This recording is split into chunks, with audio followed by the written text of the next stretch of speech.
The Princess Bamba collection is the largest collection of Auguste Schoefft's paintings in the Sikh Gallery at the Lahore Fort. The Court of Lahore masterpiece by August Theodore Schoefft has first exhibited in 1855 Vienna. It's an intuitive force as a painting and a depiction of Lahore's history. It contains more than 60 biographical figures from the Sikh Empire. At the time of their exhibition in Vienna, Schoefft's paintings represented scenes of the Sikh kingdom, which no longer existed. Maharaja Sher Singh, who was his host at the time of his visit to Lahore, was assassinated. The Sikh Empire, that had once been a place of great riches and treasures, had collapsed, and its last ruler, the child king, Maharaja Dalip Singh, was in exiled captivity in Britain. Since their exhibition in 1965 at the Sikh Gallery, these 11 paintings have suffered depredation owing to Lahore's inclement weather, lack of attention, and improper ventilation. Now, these 11 paintings will undergo their overdue restoration by a team of 5 Hungarian art restorers.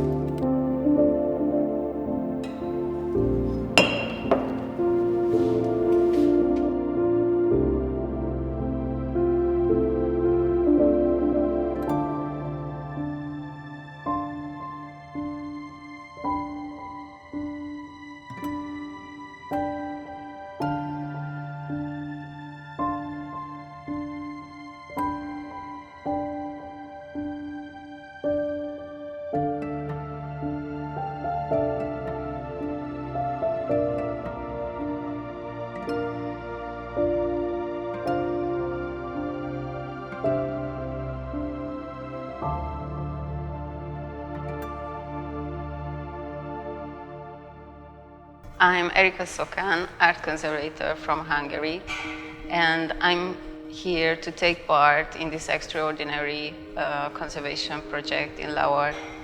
It's also a great opportunity to see the local approaches towards the monument and mural conservation that I truly respect. My name is Nora Somodi, and I am a painting conservator from Hungary, Budapest, and I came here to Pakistan, to Lahore, to participate in the August Schoefft restoration project. So I am Zsófia Petes, a painting conservator, self-employed painting conservator and photographer from Hungary.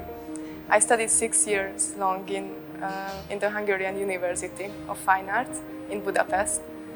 For us Hungarians, as the sole European nation with Asian origin, Central and South Asia have never been unknown places of the world, and thankfully to the activities of the Hungarian Orientalists in the territory of present-day Pakistan, the cultural relations between the two countries have a centuries-long history. The 11 paintings of August Schoefft, which are kept in the Sikh Gallery of Lahore Fort, are also part of this special bond.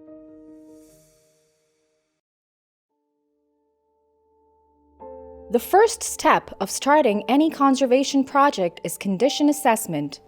We learn and examine the intricate details about the paintings and the artist through this process.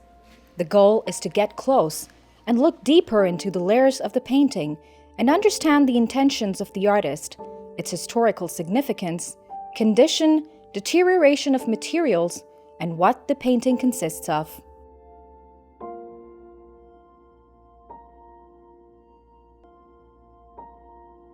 We also look for signs of previous restorations, and if there were any interventions previously.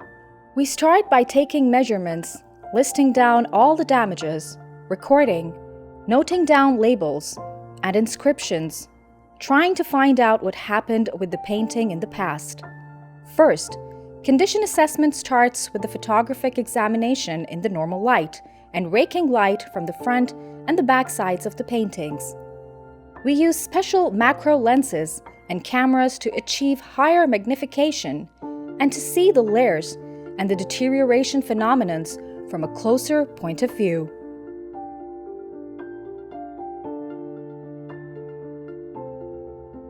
We use UV-induced visible fluorescence imaging technique to learn more about the varnish layer. In this case, the natural resin varnish layer appears as a greenish haze on the painted surface. The retouches appear as dark patches. With the help of images taken in UV radiation, we can easily see and recognize the signs of the previous restorations. We also examine the paintings with an infrared camera. In sunlight, infrared wavelengths are present. The infrared wavelengths can penetrate below the surface, allowing us to look deeper. We can look through the dark varnish layer, and we might look even deeper through the paint layers and detect underdrawings and hidden details, signatures, or inscriptions underneath the overpaint. We made a discovery in case of Dalit Singh, the portrait of Dalit Singh, because there is a change made by the artist, August Schoefft.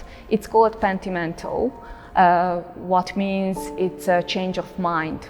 When the painter is working on an idea, during painting, during creating, then because of something, he gets another idea and he's abandoning the original idea and changing it. And that happened with the hat. So first it was painted on the head, then it was overpainted by Schoefft, and he painted next to the prince on the ground. So that's a change, an original change made by August Schoefft, and it's very good. It's very, very interesting discovery. This technique often discovers details of the artist's creative process, modifications, and reworking. After a photographic examination, we compare all three photographs together: normal, UV fluorescence, and IR images to process information and understand the condition. August Theodor Schoefft belonged to a family of artists. He was the fourth generation of painters. The street where he was born in 1809 is still known as Kapiro Street, meaning Picture Maker's Street in Budapest, Hungary. At the age of 28, he felt skilled enough to trade his talent abroad, traveling through the Levant, accepting commissions en route. Schoefft reached India in 1838 with his wife.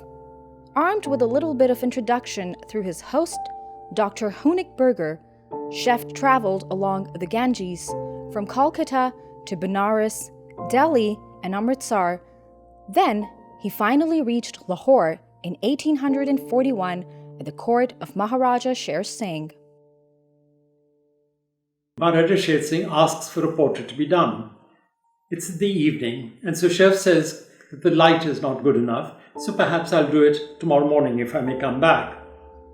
At which Maharaja Sher Singh suggested that he did a portrait of Bhai Gurmukh Singh, one of the senior courtiers. Schoefft does, and everyone is so pleased with the result that many of the other courtiers demand that their portraits should also be done. During the year and a quarter that August Schoefft was in Lahore, he was able to do a number of portraits, particularly of Maharaja Sher Singh and of senior courtiers. He was then also able to do a rather dramatic picture of Maharaja Ranjit Singh visiting to the Holy Granth at the Harmandir Sahib in Amritsar, surrounded by the Golden Tank.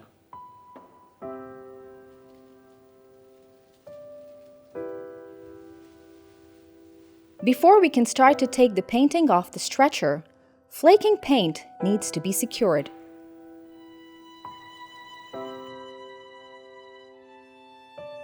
Acrylic dispersion is applied with a brush or syringe to the edges of flaking paint.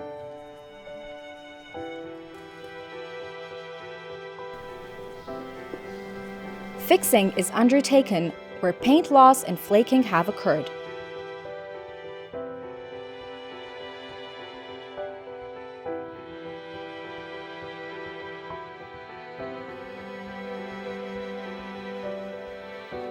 We attach a temporary layer of protection to the surface of the painting.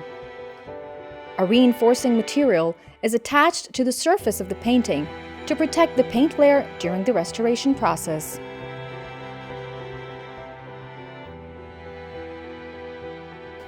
The next stage is structural intervention. When the paint layer is secured, the painting can be turned face down and placed on the table. In order to do a thorough cleaning and accurate consolidation, the canvas has to be removed from its auxiliary support. Some of the paintings have old animal-glued paper tape covering the tacking edges. It is necessary to remove it with a little application of water.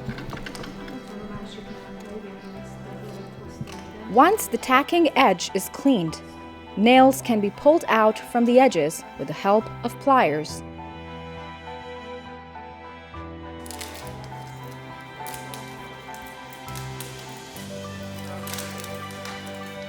Now, we can separate the canvas from the stretcher.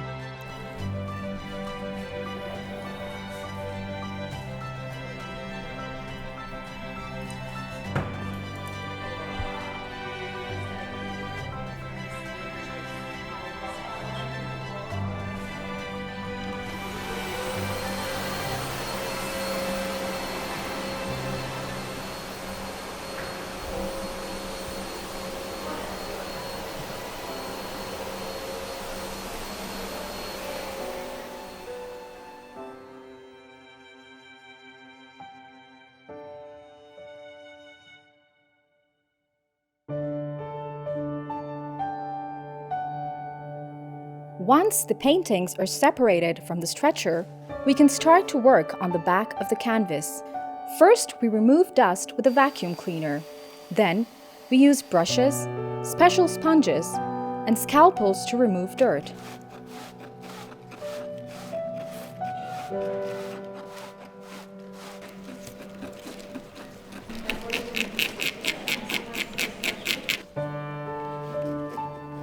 We do scraping with a scalpel on the entire surface of the lining canvas.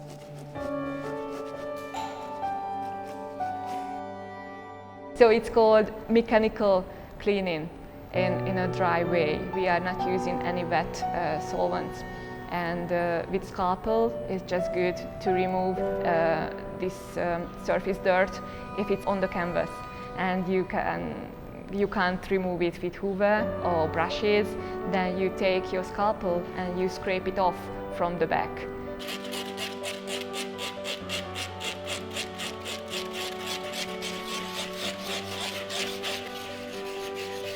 In this way, we not only clean the back of the painting, but also prepare it for consolidation.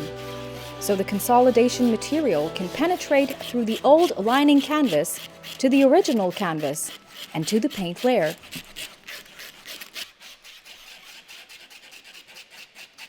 If tears and holes have formed, those are mended using a mixture of adhesive and flax threads.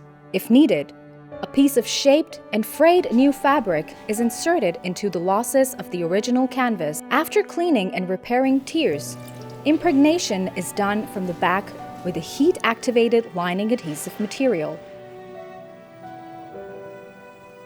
Before we can start with consolidation, we measure the temperature of the consolidation material constantly using a digital thermometer. Warmed and diluted solution is brushed evenly across the entire surface on the back of the canvas.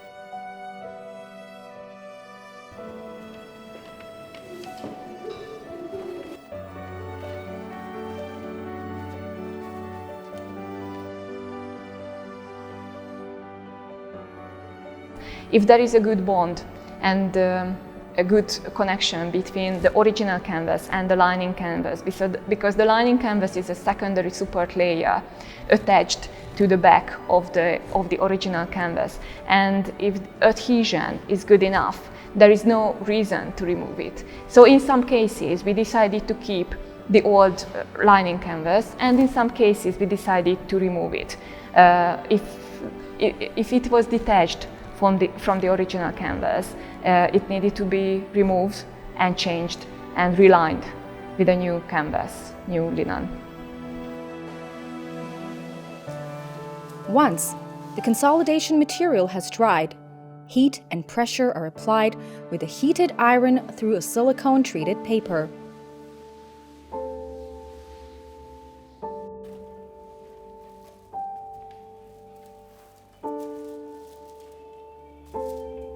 Schoefft landed in Bombay in 1838, and his journey to Punjab took him to a few other states. He went to Calcutta, and the Calcutta Courier actually does specify about his arrival and his commissioned works of art.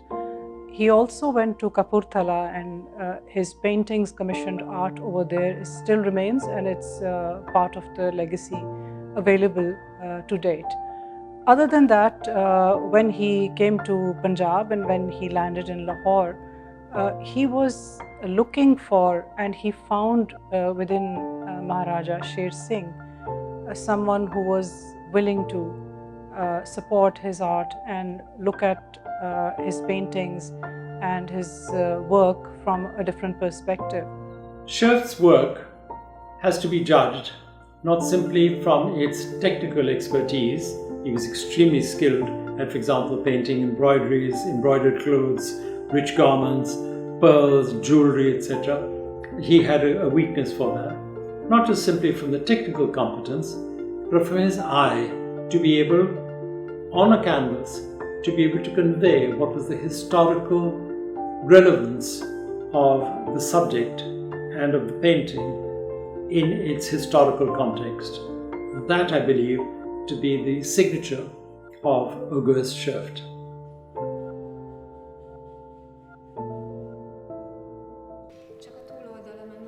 The stretcher and the painting comprise together as a whole artifact. The stretcher contains valuable information about the painting. The preservation of the stretcher often requires modification. Before we can start with the cleaning of the stretcher, we need to preserve all the labels. A piece of lining fabric is placed onto the paper.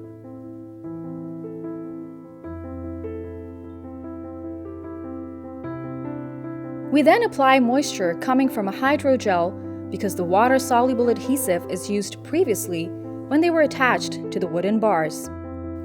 Once the labels seem to be released easily, then gentle mechanical pressure is applied to effectively separate them. Next, the papers are immersed in deionized water. Bathing is an effective method to remove soluble degradation and the acidity of the paper. Now, we can start to clean the stretcher.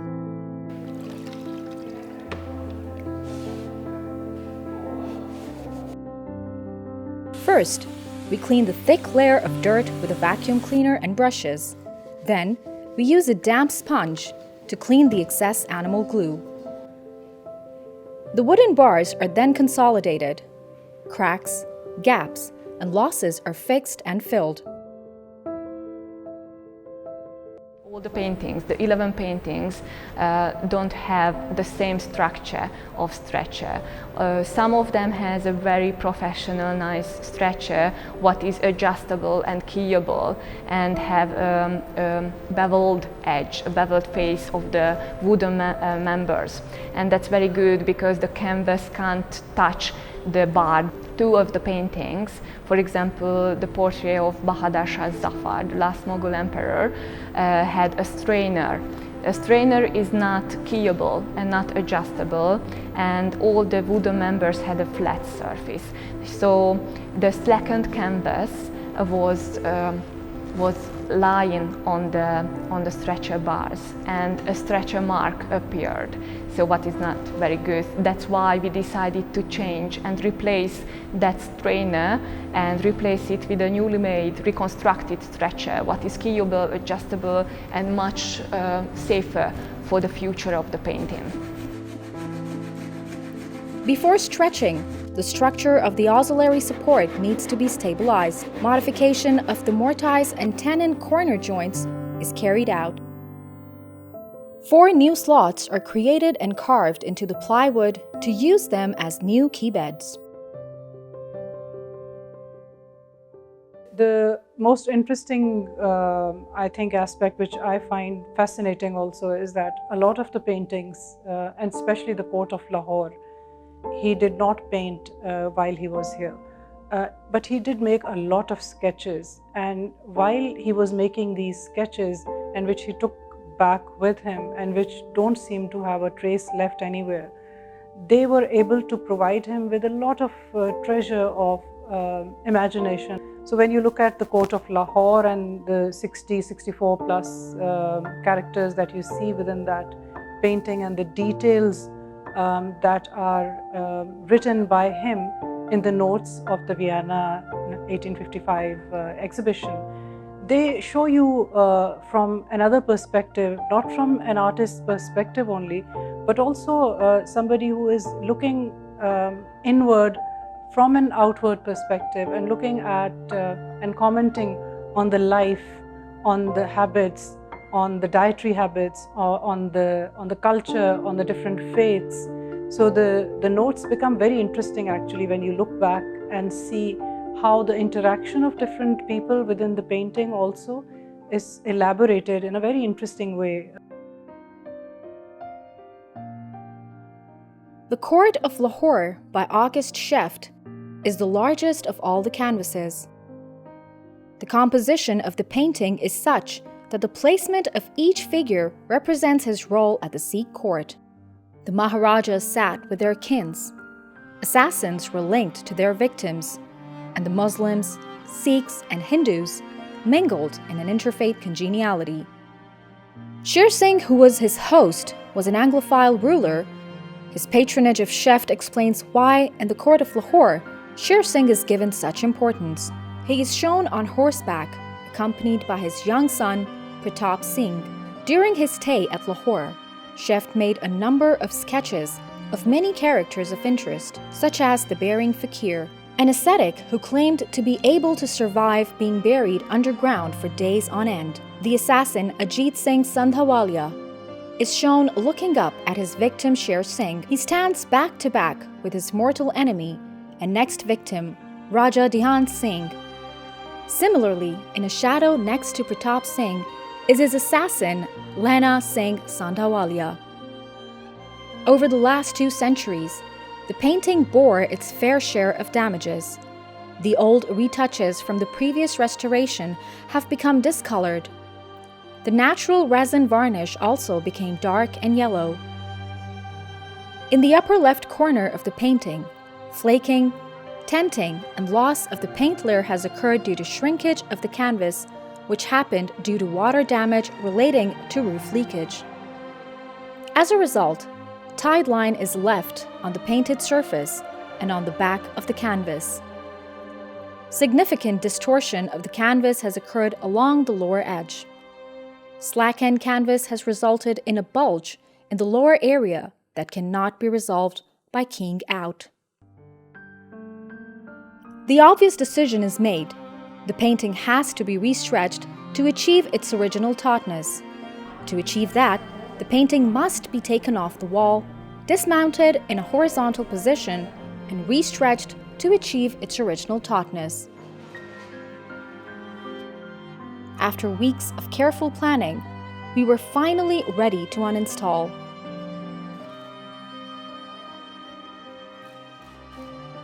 First, a cushioned bed on the floor is created, which will act as a protective surface for the painting. In this way, the painting can lie down securely without incurring any damages.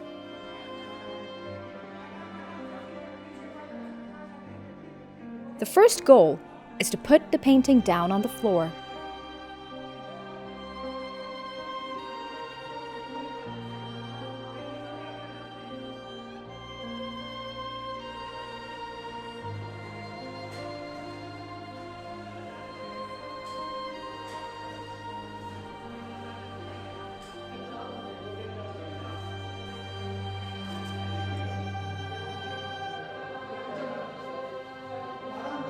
After that, we can start to lower the painting down in a horizontal position on the cushioned floor. We need to be sure that every inch is aligned perfectly so the painting can be completely safe from damage.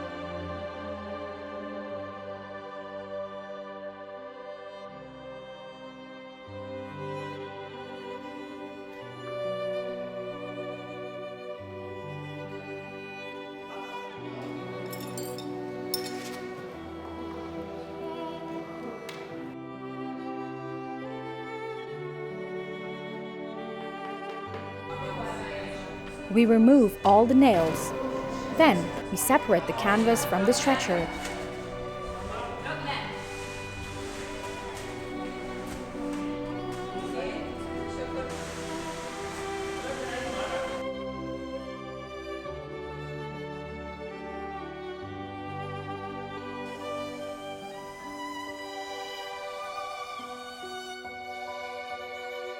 Excessive dust and dirt are removed with a low-pressure vacuum cleaner.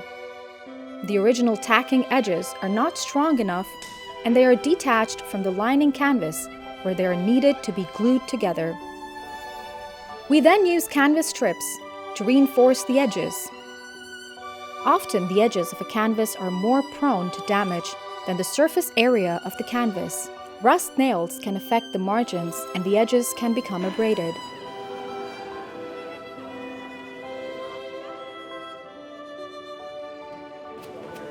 If there is not enough material on the tacking edges to support, tears can occur during reattachment. The canvas is attached to a new piece of fabric using an appropriate choice of adhesive and cut into thin strips. During setting, heat and pressure are applied through the silicone-coated paper to reassure accurate contact between the layers. Once this new fabric is joined to the edges of the canvas, the painting has been successfully strip-lined. The console system is then cleaned and repainted using matte white color.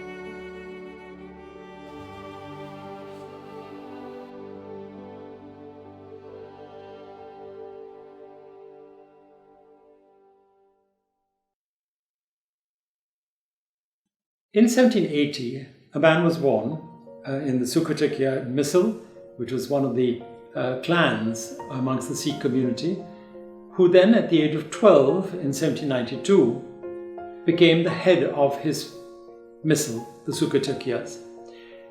And gradually, because through force of personality and force of arms, he was able to establish himself as a Raja of the Punjab, and in time, through skillful negotiation with the British, through invasion of the northern hill states, and then movement towards Peshawar and beyond into Afghanistan, or to the borders of Afghanistan, and south as far as Multan was concerned, he became the Maharaja of the Punjab.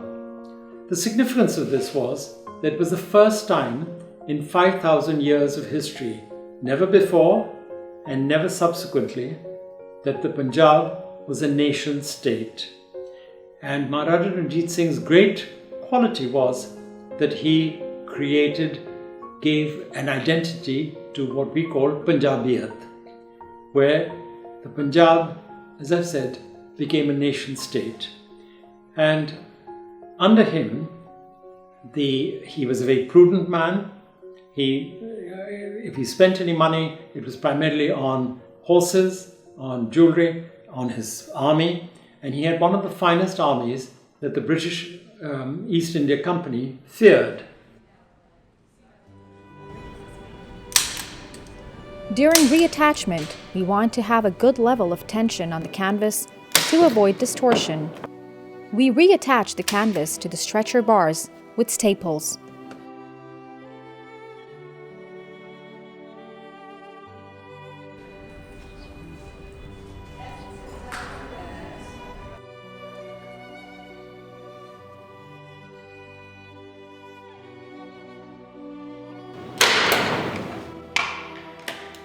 Keys are added to the stretcher bars to provide a suitable level of tension. The old keys are broken or lost, so we reconstruct new ones from hardwood and colored them with dye.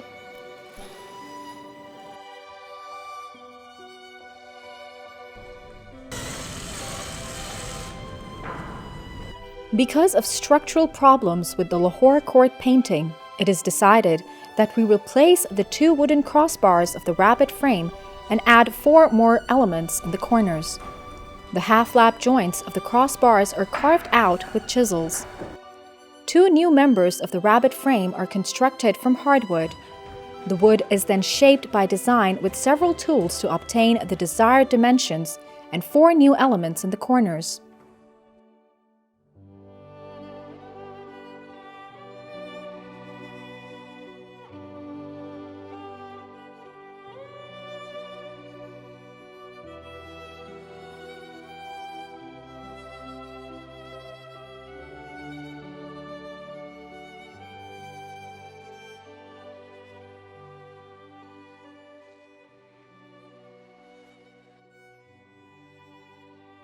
In 48-49, the Khalsa army again, partly because of political reasons, partly because of short of money, they again crossed the Sutlej.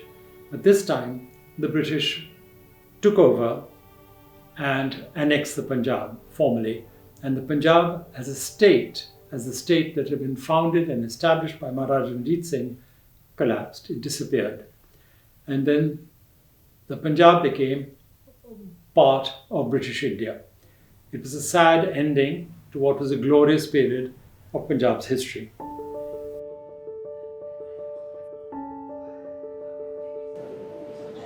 The reinstallation movement of the Lahore court is challenging for us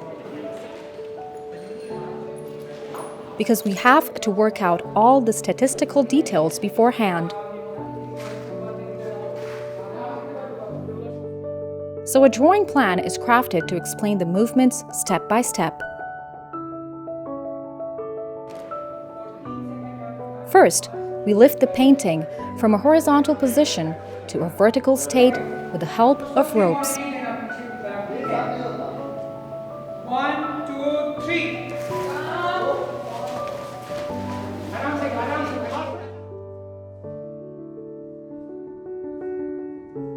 Once the painting is in vertical position, we can shift it to the wall of installation by sliding it on the floor, while using a double-layer cushioned foam sheet under the painting.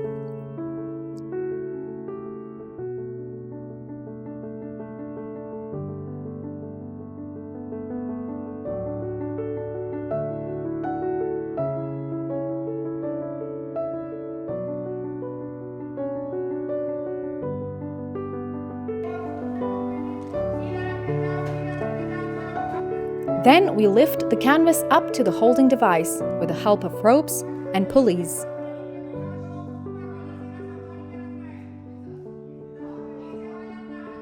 Finally, the top of the rabbet frame is fixed to the upper elements of the console system with hook screws.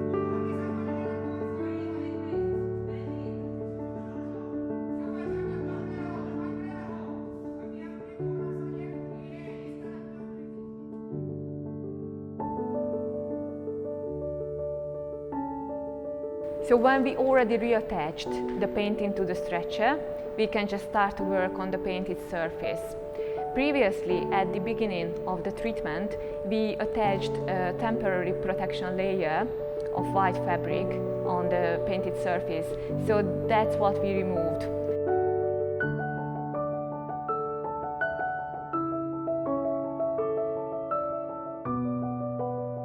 And then we were able to see the painted surface again. It was already visible.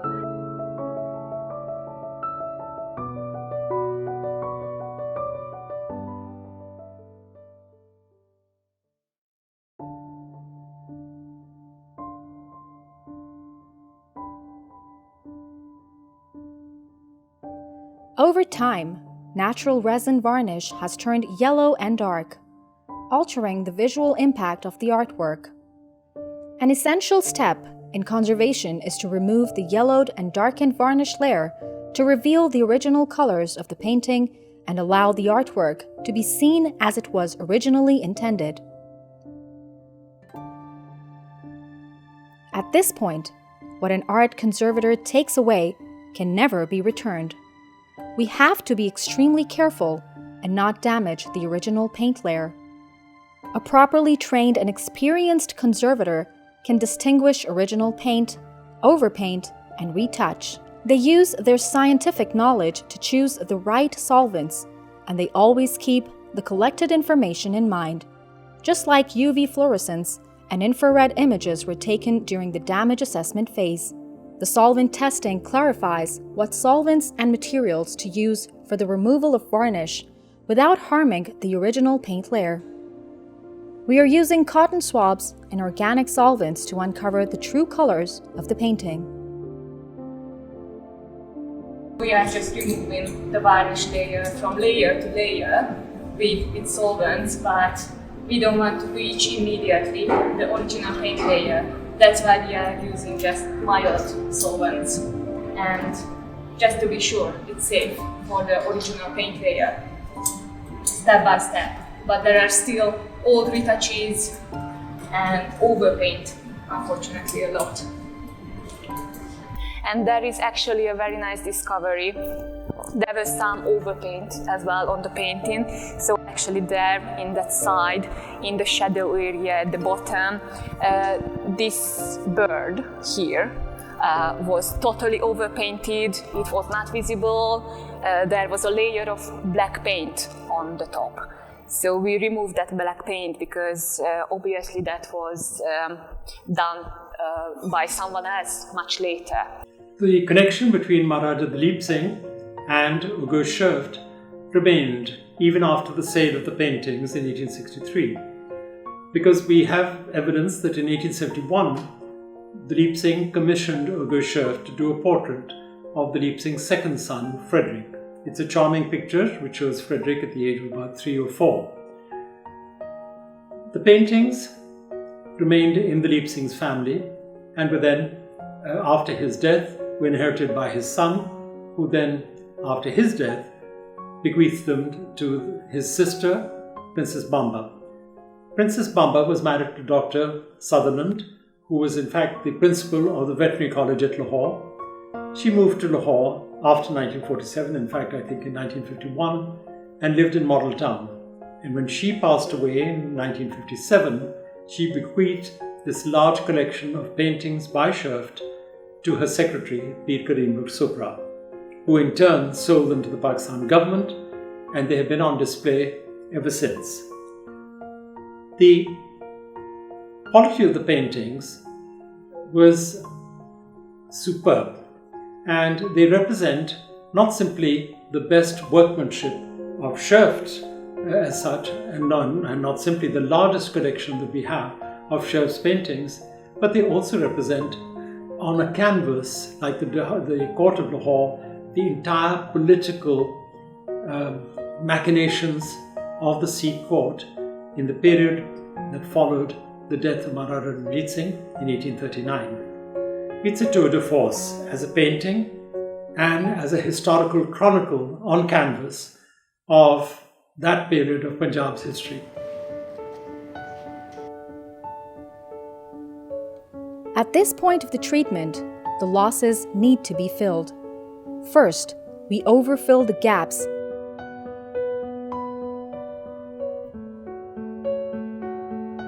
and after drying, the excess material is wiped off with a damp cotton swab. In adjusting the fillings, we try to bring them to the same level as the surrounding original surfaces.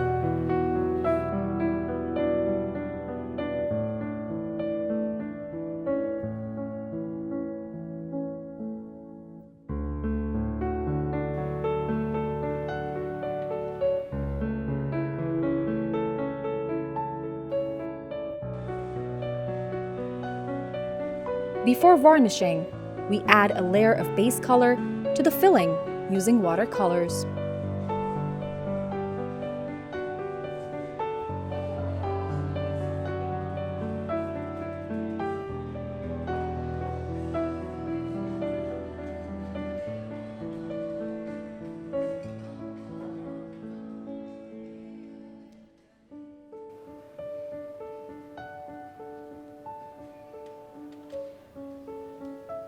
Make a nice texture on the top of the filling, because if you just have a smooth surface of the filling and you retouch on it, it will appear as a glossy patch. And if you have a painting with impasto painted with thick paint, then you want to do a surface of the filling very similar of the original. So you do texturing and yeah, you just do retouching on the top of that. So it won't be distracting your eyes. It will be just integrated in a nicer level at the end of the restoration.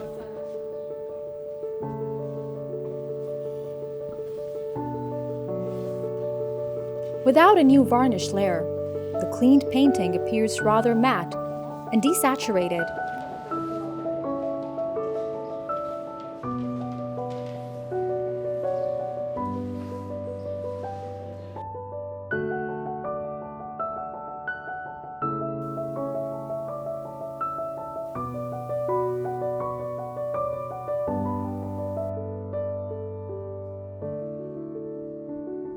role of the varnishing process is mainly optical, but it also provides a protective layer against grime and dust.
And what I find very interestingly different about August Schoefft's paintings and his perspective on these paintings is the very fact that he was not looking at his subjects or his characters as part of how, for example, the East India Company or any British painters would approach their subject.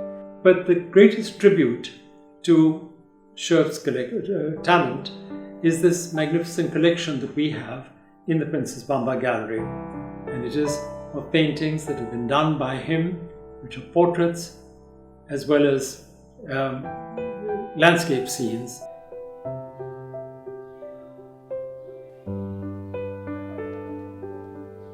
This is nearly the final stage of the restoration process. Retouching requires patience and practice.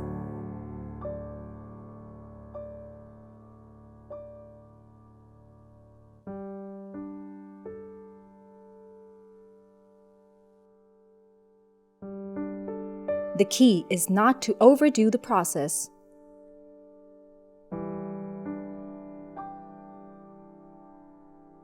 The retouched areas should blend in perfectly with the original art piece.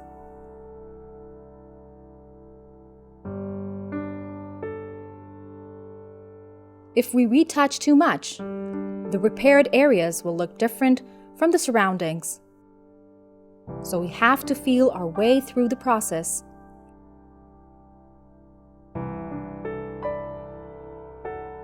At this point, we need to unify everything and find a delicate balance. Once the retouching is done, a final layer of spray varnish is applied to add extra gloss to the paintings.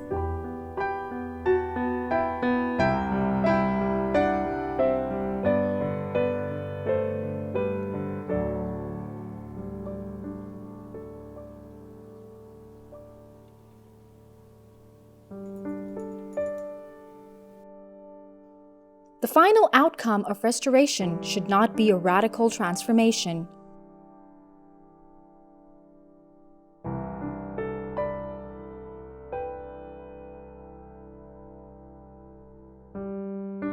It should only be the preservation of the artifact. With every challenge comes an opportunity to fabricate a new method and constantly rethink conservation.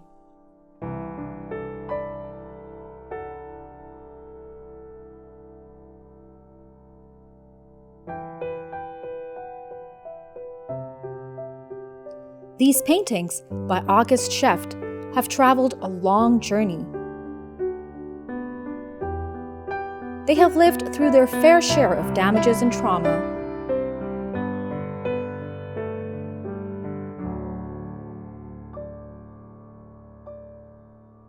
Now, we can see these paintings as the artist wanted us to see them.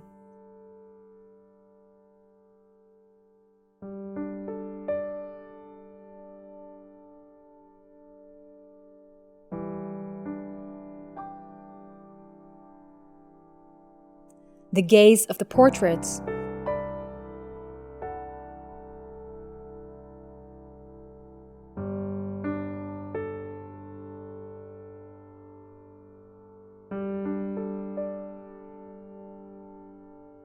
and the dynamic depths of the landscapes.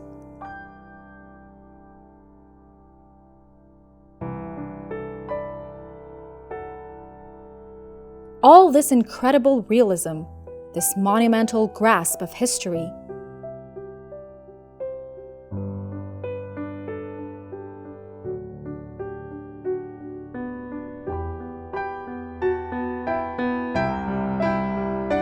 a vision of depicting the most familiar scenes of the Sikh Empire in a way that has never been done before.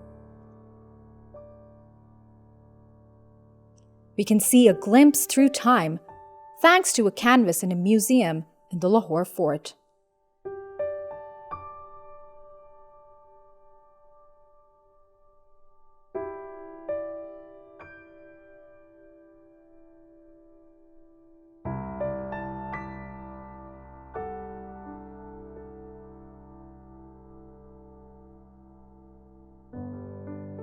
Right now they are in the Sikh gallery in the Lahore fort, where they have been placed, and that's where the restoration work was also taken up.